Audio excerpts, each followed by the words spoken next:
Just say what you mean what you say. She's an icon, she's a legend, and she is the moment. Welcome to Larisha Speaks. I'm here today with a happy 2025, happy New Year, everyone. I'm here today with my first interview of the year, and this is a very, very important interview. This interview is regarding a human rights activist who fought for the human rights of others, and unfortunately, he is being ignored. His family is being ignored, and his rights is being violated because nobody's investigating his untimely, unfortunate death. It's a New Jersey case. You know, I love my New Jersey cases. I love bringing attention to what's going on in Jersey, and his name is Muriyd Abdullah Muhammad Williams. And we're going to talk with his mother today. And we're going to hopefully come together, try to find some, let you guys know what the case involves, some details about the case, and try to solutions to the problem of what happened to him, why it happened to him, and why nothing is being done to solve what happened to him. Now, I'd like to introduce you to our guests, Anna. Hello, how you doing? I'm well. How are you? Anna, how you doing? I'm good. I'm good. Welcome to the stage. Thank you. Welcome to the stage. I just did the welcome in regards to Two Cloud, and again, he was a human rights activist. He's an indigenous, native to New Jersey. I believe, where's the tribe? The Ramapough are located, they're headquartered in Mahwah, New Jersey, but they're also in Hillburn and Ringwood, New York. Okay. And if you want to introduce us and tell us some things about your son that you would like the audience to know. Well, let's see. So Muriyd, he was an indigenous rights activist. He was a firekeeper, water protector. He served as secretary for the tribe, spokesperson, so on and so forth. At the time of his murder, he was the elected war chief for the tribe. That's his father's people. Um, he was just a great guy. Like truly, he's a beautiful person. He was an educator, a historian. He was a polyglot. He spoke well over a dozen languages. He's a prolific fighter. A father, son, brother, cousin. And we're all just really devastated about this happening to him. But we're trying to really get justice for him, for his children and descendants, and our family. Right. Right. I was watching a couple of other interviews you did, and I was finding it interesting how you were saying how you raised him, natural herbs and healing and things like that. So it was just natural to him. Like when everybody else got hip to it, he was already living it, and you Right. guys were already being it, and it was just like, that was dope. And let me say, we're from North, born and raised. Okay, generations. So yeah, that's what we used to do. That was just our way of being. And I worked at Olive May health food store in East Orange, if you're familiar with it. I worked there for years, and so too, he came up around herbs and natural healing and things like that. And as you said, those things are just what we kind of did. So we lived a sovereign lifestyle, and so it was really no big, I won't say it wasn't a big deal to him as to downplay it for other people's perspectives, but for us it was just who we were. So it didn't take any effort for him to slip into that and working up there for the land as he did. It was natural. And when did he start going to Ramapough College?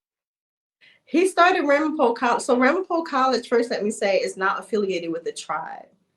You know how they take the land and everything and they keep the names like, Weequay section, all that kind of stuff. And so Ramapough College is up there near the tribal headquarters. near the land where he was found, actually the religious land. So he started there in 2017, I believe. And there was a gentleman who, in, sort of advocating for the Ramapough people, he started a scholarship for them to partake in. And it would give one Ramapough youth per year, free scholarship and everything.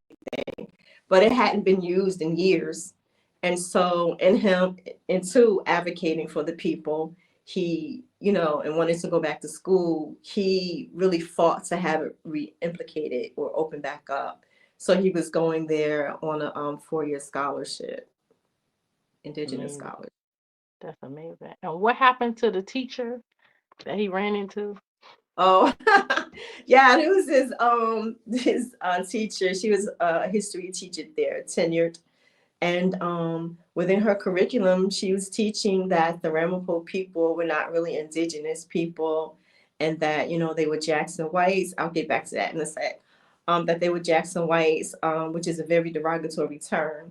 And so he petitioned to get her fired and did. And so that was the sort of thing he did.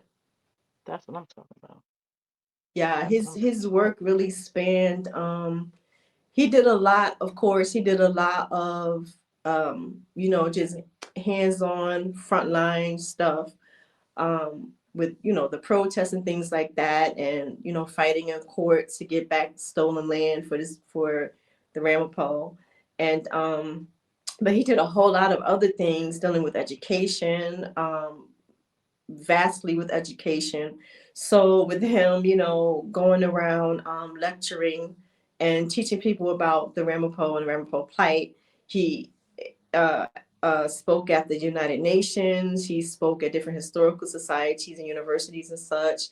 He worked as or served as a consultant to different groups, museums, Ramapough College, the Land Conservancy of New Jersey. He helped them survey the land because he knew the land up there so well.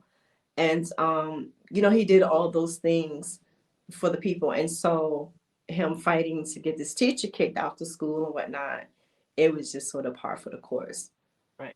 That's what he do. And the land, when the land was first established, how many acres? I know it was a fight, and he made sure that they didn't lose the land. It was able to gain more land. Right. So, of course, all that land there used to be the Ramapoughs, but it was taken from them, stolen from them, and in myriad ways. And so that first parcel of land had been sort of gifted. I'm going to use those loosely, but the landowner up there, he had, a bunch of acres and had built these mansions all around there. It's a very, very wealthy community. And right smack dab in the center is this 13.9 acre parcel that he gave to the Ramapough, because it is right along the Ramapough River, but it's not the whole big river. It's more like a bank or a cove right there. And so it floods. And so the Ramapough used it and still use it as their religious land. But the community, the Polo HOA, they wanted it because, they were tired of having these Indians all up in the spot. And so they were actually on the verge of losing it. And then Sue Clouds, when he first started going back up there, the tribal chief told him this was happening, that these white people were trying to take their land from them. And, he told me, he said, Umi, we down in the hood, like we down in North, fighting and killing each other for blocks that don't belong to us. There's no way I'm gonna sit back and let them take our ancestral land. And so it's solely because of Two Clouds that they have that land today. And then from there, he, got his hands on deeds and treaties and stuff. And, the tribal chief is like the face of the tribe, but all that work was done because of Two Clouds. So he was able to go into the Bergen County court system and win back dozens of acres of land. That's amazing. Yeah, so right now they have millions of dollars in assets of what they didn't have before. And also going back to the whole Jackson White thing, the Ramapough have been the center of controversy for generations. People say that they are not truly indigenous because they're mixed race. And so, again, that's one other way that they would steal the land from them, saying like, you're not really Indian, so this land doesn't really belong to you. And so there have been dissertations, like tons of articles and such over the years, again, over the generations, saying that they are Jackson Whites, which would be really the equivalent of how African Americans are called niggers, but like Enduring the slavery. conversation they had back in the day. Slavery. And and they said that they were like, mongrels and inbred and savages and like all these crazy things that you could find online. And it's again solely because of Two Clouds that now they have the respect that they do and really have a seat at the table. Right. He definitely fought. And in regards to the I believe it was with the gravel pipeline Mm-hmm. that Oh was yeah, the coming from Pilgrim Pipeline. Mm-hmm. the pipeline that he fought for. Yeah, so many people fought for it, but he was really at the helm there in Mahwah. And so the Pilgrim Pipeline was set to be laid from Albany, New York, all the way down to Linden. So it would shoot refined, raw oil from Albany down to Linden. It would be refined, and then it would go back up to Albany. So, but the issue is, as we know from the fight in South Dakota against the DAPL pipeline, they burst all the time and they contaminate the land, the water, the animals, and it would have affected all of us in Newark, like everywhere. And so, and on top of that, with it running through Mahwah, it was going to run through the Ramapough, one of the ancestral Graves. cemeteries. And there's about 1,000 ancestors there at rest. And so Two Clouds, he was very much instrumental in like stopping that from happening. And we're talking like a young, when he went up there, he was only 24. Yeah, so he was young. He's a revolutionary. Like he Oh, fought for in ways sure. where like I just love his spirit. I really, Yeah. really do. And Yeah, one of the things that he did was very active at is holding the police and city officials accountable. Do definitely. you have any stories on how he actively, it was a video, I'm gonna see if I can squeeze it into this interview of him in the courtroom, and that's the one that I saw going viral years ago, is when he was basically talking to the court, letting them understand who was in charge. Right. But he had a lot of issues going on with the police and the prosecutors. Do you have any stories about Oh anything in yeah, particular? tons. For sure. So, especially when he first came up there and was fighting so hard, and he was getting there was a lot of buzz, and so there were like newspaper interviews with him, and news stations coming, and it was because of him keeping it going, because if it wasn't for him, there wouldn't have been anything said. It would have been mum, that land would have been gone, and it just would have been Over, right. too bad, so sad.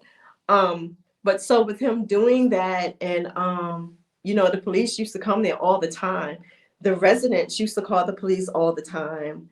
And for whatever little thing, like if they saw them putting mulch on their own land, they would call the police.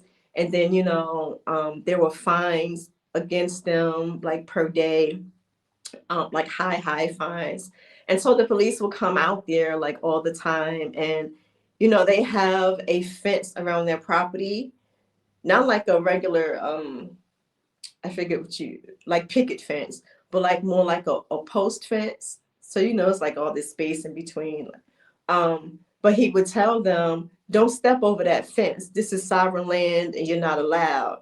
And so they hated him, and he spoke out. I have a video of him speaking out too, if you want me to send it to you, but he would speak out very loudly against them, talking about how racist the Mahwah Police Department were up there, and the Bergen County particularly, and how they treated the indigenous community there and such.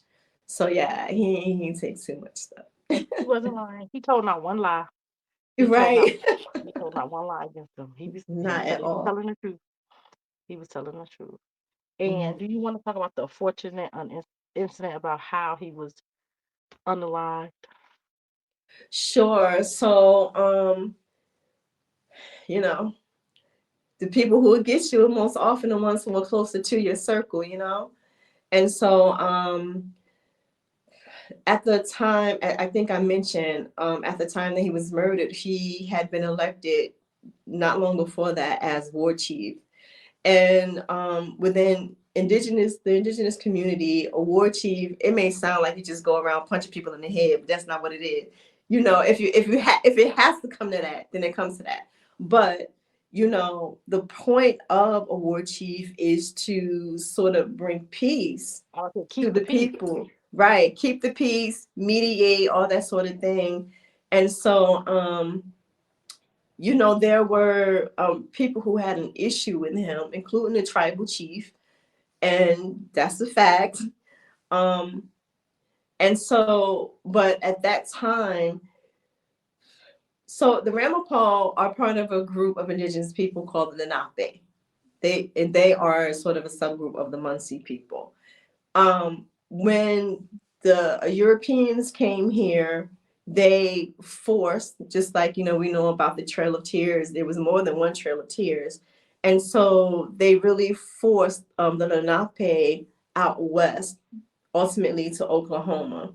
Those people who didn't resist and went out there, they were given federal recognition. And so they, the Oklahoma Delaware, because the Lenape are known as the Delaware Indians, the Oklahoma Delaware, they believe that other tribes that are still out here, out east, who say that they are Lenape, that they really aren't Lenape. So is, you know, there are several, among them the Ramapough. And I think that they're all darker toned people. Wouldn't, if not entirely, but there are a lot of darker toned people, i.e., black looking Indians. And so, you know, they have no problem with all that. And so they have a campaign called CPAIN is the acronym, and it stands for Corporations Posing as Indigenous Nations or as nonprofits. Because what happens is a lot of the time tribes, because they can't get federal recognition, people can, just like Mahwah was doing, come in and steal their land. And so one of the ways that they try to combat that is to incorporate themselves as a nonprofit because they have more control over, you know, their things. And so this campaign was created, or this movement was created. And at the time, the head of it was this guy named Daniel Strongwalker Thomas. And so he liked to like pick and bully people online and all these kind of things. And so about maybe about a couple of weeks before this happened, he snuck up on the land there, exactly where Two Clouds' body was found, and made a Facebook Live saying that the land was his, like craziness. And so the Ramapough people, they were afraid, you know, like, what are we gonna do about this guy? Because like people like so scared of him. Me being from North, I see him as a sucker. But so I always You tell him he know, don't be suckers will playing on receive people. one, and that was a sucker move. So Right, right. So he did all that foolishness and the people were scared and everything. And so of course, Two Clouds was the one who had to handle the situation. And so another indigenous woman, Black indigenous woman from the Shinnecock people, who also, you know, claims to be an indigenous rights activist. She told too that she had put together a meeting for him up in Mashpee in Massachusetts with some other chiefs up there to, you know, he thought he was going up there to get support against this guy, you know, people that could help mediate and help get this dude under control. But when he went up there, there was actually no meeting. And so, you know, he just kind of kicked back, hung by himself. He documented his last couple of days on Instagram. Then he came back down. And when he drove back down, he was on the phone with his friends, who was another chief. And according to him, he said Sue just kept going on and on and on that he thought he was going to be murdered. And so, less than 24 hours later, we couldn't find him. He was missing. And so we weren't able to, he didn't show up, I'll say, until that was Sunday, July 3rd. He didn't show up until Wednesday, July 6th. And he was supposed to pick up his child. Yeah, so the tribal chief and one of the guys who murdered him, he was made Wolf Clan sub-chief after my son's murder. But they immediately that same day started spreading rumors that the tribal chief was saying that Sue was drunk, that he had gotten his canoe, fallen out and drowned. And then the other guy kept saying that he had a heart attack, falling out his canoe and drowned. And we know that that's not true. And first and foremost, because he was going to see his son, his 2-year-old son. Sue had been giddy for like weeks that he was going to be able to spend this time with his son. I think it was just going to be him and the son, not the mother this time. So that was really special to him. The mother had just started allowing him to see his son. So he's very, very excited. There's no way that he would have been drinking anything or nothing, not even being around anybody who was drinking, because that just would have set her off and she would have taken her son back again. So it just, so many different reasons. Like it's absurd to think that he would have been drunk at all. They tried to cover up their crimes with an excuse of what happened to him before anybody even knew what happened to him. Right. But they don't think. Right, but they don't think, because it's like, okay, you're coming up with this. There's been no assessment of the body. This is before autopsy, anything. This is before y'all found him and knew he was missing. Right. They were coming out with the story of what happened to him. But thankfully, they're not too bright. So they're not too bright, and the guilt and I think the fear of getting caught. Everybody just kind of kept running in different directions, misconstruing the story and stuff. So of course, if you're listening and paying attention, you're like, okay, you're trying to put the line together. Right, exactly. So that's what went down with that. And again, I have a ton of videos online, and one of them is me actually calling the canoe manufacturer. I recorded the call so everybody can hear what he's saying themselves, but he confirmed that the canoes don't flip over, period. They're not like just from you falling out. And this is a big, long 16-foot. But he said on there, like, no, if somebody falls out of it, it won't flip over. That particular Mad River canoe is made specifically for white water rafting. So to like be thrown against rocks and all kind of things. And it holds up to 1,000 up to his calf.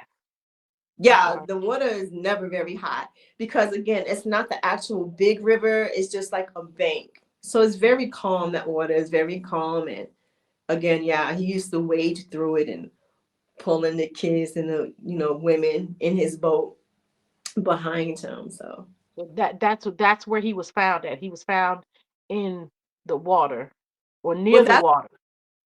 But the only report from the police is from when they were there on the scene, and it says that they lied anyway. They said that 2 civilians called in. They saw the body in the water face down and called it in to 911, but going by the 911 call, there was nobody called it in. So according to the police, he was in the water face down, but somebody just happened to be on the land like a day or two before, and because it's so beautiful, she was just sort of panning the land because it's pretty. And you see the boat in the water flipped over, but there's nobody. There's nobody in the water. There's nobody on the, shoreline that you can see or any of that. So that's what they're saying where he was. So where he was, it was a person who was indigenous or just a civilian, regular person Um, who did the video and scanned the scene. oh, Because that's they put skin that saying, video oh, online. indigenous person. And they saw it. So there's a video of the site, and there was nothing suspicious, but the boat was overturned. And then Mm-hmm. the day they found Two Cloud's body, um, it was a quote unquote no call to the police in regards to it being a person there, and the police Mm-hmm. coming, finding him. And what did the Mahwah Police Department do in regards to investigating? But they didn't do anything, like literally zero. According to again that it's not an investigative report, just the report documenting that they were there. So the report is dated at 10:34 and it's a.m. and it says that they got these calls from these two people, whatever. But the 911 transcripts, the first call didn't even come in until 11:52 a.m. And it was not any civilians. It was by law enforcement saying to send, EMT and firefighters and stuff. So they didn't do anything. They decided by 1:39 that there was nothing to see there. There was no foul play. Um, and so it's crazy because one, two classes had an affidavit on file with the Mahwah Police Department for some years before that incident. They're well aware that that community that they used to shoot at him, call him nigger, throw dog poo over the fence at him, all these kind of things. And then according to the tribal chief, that when that guy Strong Walker came up there on that land right there, that tribal chief says he filed 2 complaints against the guy saying that he was up there issuing threats. So they have the affidavit, they have the 2 charges, and just knowing who Two Clouds is. Not to You got mention he has no shoes suspects. on, just socks. Like who You got goes suspects, boating? a crime, but no investigation. Oh no, nothing at all. Mm-mm. And a person with a history of fighting, having an antagonistic relationship with several different individuals, but the police decided, as soon as with less than 24 hours from finding a body, that no crime was committed. And this is what I want people to keep in mind when we talk about how minorities, black people, indigenous people, we need the police more than anybody else. This is a prime example why when I say defund the entire judicial branch of government, this is why. Because when it's supposed to work for us, it doesn't work for us. There's Mm-mm. no way a family, and it was just was July 2022. Yes, July 3rd. He went missing. There is no way that this is not a suspicious homicide. There's no way that an investigation is conducted when the family has done more of an investigation where you've confronted the guy on video and he did everything but admit to it. And you can hear in the like I heard the recording of him saying, "Oh, that's an accusation." And then you like you said in the previous video, he never denied when you Never accused did. him of unaliving your child. He didn't Mm-hmm. say I didn't do it. He said that's it. He's just telling you what you it's an accusation. Yeah, he's like, who And said that? People need to keep my name out of their mouth, like all this kind of stuff. He he never didn't said. say he didn't do it. He want to know who told you that he did it. Mm-hmm. And the fact Yeah. that the prosecutor's office has not conducted an investigation into this, and I believe for a number of reasons why, but the main reason is because Two Clouds was great, and they were intimidated by his greatness, and they don't want the person held accountable, Mm-mm. and they don't want to do this. They don't want to do the job anyway. So it's not like No, they they want to do couldn't their care job. less. I They, mean, but really, this is it's a just like murder. one more dead nigga to them, and the one who's up there causing problems because the Ramapough never stood up to them in that way, like never. They were a lot of them were really upset with Two when he came up there because they told him, "You coming up here starting trouble? Go back down there to the lowlands where you from." Talk about North. Go back down there to the lowlands where you from and all this kind of stuff. They would call him Hollywood Indian and all this kind of stuff. They You would better thank say God they had a warrior like that fighting for them. Because of him, they have what they have. anything, right? And but so he's the one who came up there causing trouble, and even right now is nice and quiet up there, you know what I mean? And in fact, all the fighting that Two Clouds did for that land, and he's actually lived on the land throughout the winters and everything for 2 entire years, fighting so that they would be able to congregate as they wanted, be able to pray there. That's their religious land, that they'd be able to pray there and everything else as they want because it belongs to them. The chief, the tribal chief made him leave, forced him to leave, which he was very upset about. But then just a couple of months before this happened, the chief actually made a deal with the Polo Club. That's who was fighting against all that time. And you can find the document online. It says that it's redacted, but the only thing that's redacted is how much money he got in the deal. But so these are the things we're dealing with. Two Clouds was the one. He was the warrior. He was the one calling these people to account. He was the one, that land up there is very, very valuable. So again, he took from them millions of dollars worth of assets. So really, I mean, excuse me, I think he said I could cuss. No, He was a pain in their ass. So it's like, good at this nigga going, like, so good. You know what I mean? But what they didn't understand is that the Ramapough is his father's people. They ain't my people. Right. I deal with things very, very differently.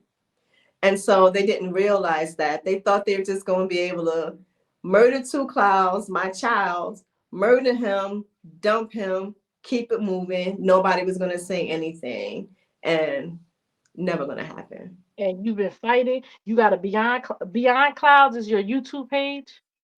Beyond Clouds is an organization. I started on Beyond Clouds the next week after this happened to continue his work for him and to expand it. So we have Beyond Clouds, and we also have Women of Medicine Health Initiative. And so we have, beyond-clouds.org. That's the website for the organization, and you can go to the blog there. We have the YouTube channel, which is youtube.com/at Beyond Clouds 6745. And then we also have a TikTok. So, I do a lot of writing on this. I can't publicize every bit of information, of course, because trying to get this before a judge eventually. But a lot of things I do open up to the people because the people need to know what's happening. This is about my son, but it's not. It's a huge, ongoing, consistent struggle that we as people of color overall, but as Indigenous people, as Afro-Indigenous people, that we've been going through. And so got to keep up the good fight. When you're a tax-paying citizen and you pay the police, whether you like them or not, because I'm suing the court right now and I pay my taxes to the state and to the city, and I'm actually paying the people that I'm suing who are still at their job. You still have a job to do. And you don't get to negate where you don't want to do your job for this person. When you work for the public, you work for all citizens of the public. You work for everyone in the state, and he deserves justice more than anybody else deserves justice, especially since he only fought for human rights and he only fought for people. Even though he was the war chief, he was not a violent person. He did not deserve what happened to him. He did not deserve what happened to him. And there's no way that I could sit by, or anybody I know can sit by and just know that this person has been unalive, and the Mahwah Police and the Bergen County Prosecutor, and they're doing nothing. That is unacceptable. That is unacceptable. Oh yeah, I've reached out to the sheriff. The sheriff, as a Black man, he used to, he sort of prides himself on being a civil rights, activist and all that. He used to be, according to his page, he was the president of that local NAACP for 27 years and all that. So I figured, let me reach out to him. Maybe I can appeal. You know, when you fight and you just grabbing out with whatever straws you can. I Um, did.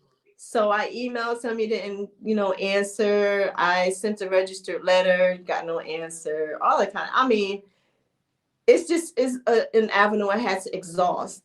You can't just You assume this got to is do going what to you got to happen. do. Mm-hmm.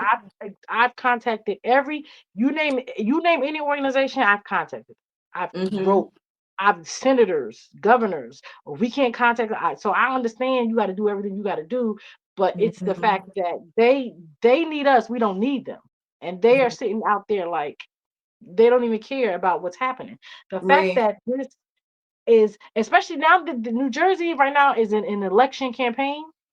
I Mm-hmm. suggest you contact the people who are running for governor in the state of New Jersey Okay. and find out how they feel about this topic. Because if you want the votes, you need to tell the people what you're going to do with people with getting the votes. And this is the time actually to demand it. Okay. I'll This is be. the time to demand it. Because I was actually going to run for governor, Oh, but some nice. things came up. Mm-hmm. But some things came up which prevented me too. But that doesn't mean I'm not going to still advocate for things that I need to be done. And if you're saying you want the vote of the people, then you need to tell the people what are you going to do for the vote. It's a transactional relationship, and it's a Sure. if And you right know now, it's very en vogue to be for, say you're for Indigenous people, you know what I mean? Um, so definitely they need to, uh, as you were saying, they need to tell what are you going to do for the people, but what are you going to do for Indigenous people here in New Jersey?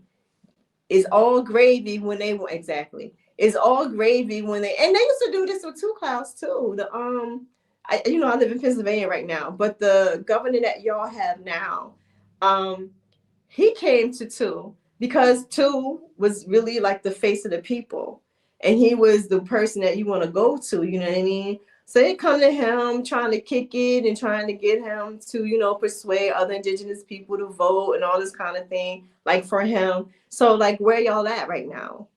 You right. know? And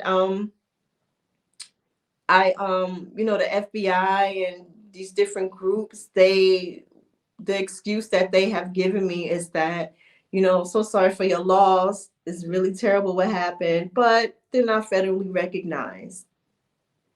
A Like, but murder yeah, is a but murder. Last time I checked, like I don't understand. indigenous people, This is the thing indigenous. about the law that gets me. Hmm. I got a criminal justice degree. I went to Hmm. Monmouth University. And in school and the academia, they tell you, oh, these things are unacceptable. These are crimes. This is what happened. A crime is committed. This is what the law is for. These are the rules and regulations. Then, in this case, you have a clear-cut crime. All that federal um, is out the window. You have a stone cold murder, and you're Hmm. telling me that it can't even be investigated when you got the person on tape literally saying he did it. This The is what I problem, don't understand when they tell us that we need the law enforcement. This is a prime example of how and why we don't need law enforcement. And let us deal with things in our own hands because I'm pretty sure, and I've heard the videotape, you and your family, y'all dealt with it way better than law enforcement have. And we shouldn't have to beg law enforcement to do their job when right? they're getting paid to do it by us. It's upsetting. Indigenous people. Now we know that as Black people, as African American people, we have a hell of a ride here in this country.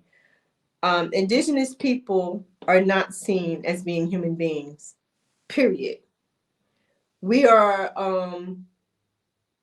We don't matter. You don't exist. Sit over there. Shut the hell up. You ain't got nothing to say. And while there are a lot of activists and warriors on the front lines, the majority just ain't got it in them. In my opinion, and in the opinion of many other people, many other indigenous people who I'm affiliated with, who are out there, doing their thing. But they have blood memory, and they know this government is the freaking devil. And so where I think that African American people or Afro Indigenous people, I think we deal with things differently. Like we might be scared, but we have a very recent history of fighting tooth and nail. And if you gotta die, it's really an understanding that you might die, you know, but you need to do it anyway, Fight. you know. Right. We're not really at least our generation and before, we really are not the type to just sit down and take it. And especially being from Newark, which is, we're built differently. We are, I tell people all the time, Newark is very much a protest town. We don't take shit from nobody. Nobody. And so we just, like, what else is there to do but fight? This is the thing. Like when I was violated at my job and they was doing this to me and they was just telling me I was just gonna set up and take it. I'm like, dude, I'm from Seth Bourton. Okay. Like, what? Who gonna take you? Not when I got all these student loans, and that's where the fight come in. It's like they would have got away with it with the suburban girls, because it's 3 of us in our lawsuit. So they were doing what they were doing to Black women in Middlesex County since Asana Shakur has a warrant out for her arrest. They have been notorious for doing this to Black women. It was 7 of us that was going to sue. They just met up on me, and the Brick City and me couldn't let it. Like, nah, y'all got me fucked up. What? I see y'all in court. Like, y'all got me. There's no way I'm gonna sit there and take it. Like, you gonna do whatever you gonna do. Look at myself in the mirror. You heard? And when I die, I'm gonna have to meet my ancestors. Listen. And you did what to me? And I was written up. I was literally suspended for 5 days because it was actually a crime. They committed fraud, money laundering, witness tampering, and they did all RICO charges that the FBI can't seem to know that they did, allegedly committed against me, brought me up on false departmental charges, fraud, money laundered, took a week of my income for an alleged crime I didn't do because I had approved FMLA, and I'm just supposed to sit here and see you doing this illegal stuff and not say nothing. Man, I'm from the streets. Ain't no way I'm sitting here. You're supposed to go in the corner and cry and pray to God to do something about it. Yeah, I'm gonna pray. You're I'm gonna not pray supposed while to do anything. Yeah, I'm from the streets. I wanted to handle it a totally different way than the way that I did. Right. How A they totally say, how the old like, saying was, praise the Lord and pass the bullets, so to say. Like, I you don't pray, heard but me? I'm fighting you too. You heard me? And I don't think they understood that. And since Middlesex County is a suburban county, they thought, oh, she not homeboy. The streets is nah. This is Brick City right here. It ain't going down. So Right. I commend you when you're fighting because I totally understand it. I'm gonna put this interview out. I'm gonna make sure I have your podcast, your YouTube, your organization, and we're also gonna work together on some things because I got some things coming through the pipeline that I want to work with you with. I appreciate you telling the story of Two Clouds. Thank I want you. to bring as much attention as I possibly can to what happened to him and bring justice for you and his children, because there's no way we could just sit by and just, oh, it's unacceptable. It's unacceptable. Is anything you would like to lead the people with? I would just like the people to, find out a little bit more about Two Clouds, and help us spread the word if you could or would. And also, ultimately, I would like for my son to inspire people. Again, he was a good guy, and this is something terrible that happened to him and our family, but it's far deeper than that. And my goal is to, y'all have a problem with 1, 2 clouds? How about let's take 20,000 more? So definitely. Because he's a revolutionary, and For I love him sure. for that. I love his spirit. What I'm gonna do now is I'm gonna play some of the videos about who he was, because But thank you. Thank you. Peace. I just wanted to bring to light the fact that every single court case that we've had since the prayer since it came under the name Split Rock Sweetwater, started October 2016, we've won everything. If we didn't win them 100%, we won them 90%, 85%. The town hasn't won anything. Them saying that we don't have a right to pray on the land, first of all, is absurd. We weren't able to pray as Native American people until 1978. We need to remember that. We need to remember that it was illegal for us to worship in any way, shape, or form. Then the Native American Freedom of Religious Act was passed in 78, not long ago. My mother was alive then, Now they're saying again that we cannot pray on our land, that the land is not zoned. So let's only speak about the zoning itself. We have had our land zoned for ceremonial and cultural purposes back in January of 2012. Yet they're ignoring that. Actually, last year, I believe it was September 15th of 2017, they rescinded that permit.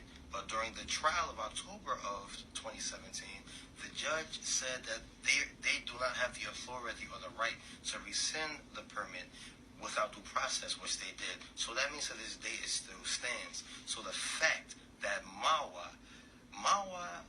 Mahwah government has the audacity to try to lie and say that we are disobeying the law when they themselves are disobeying the law, and they are acting, as Chief Perry has said, as vigilantes.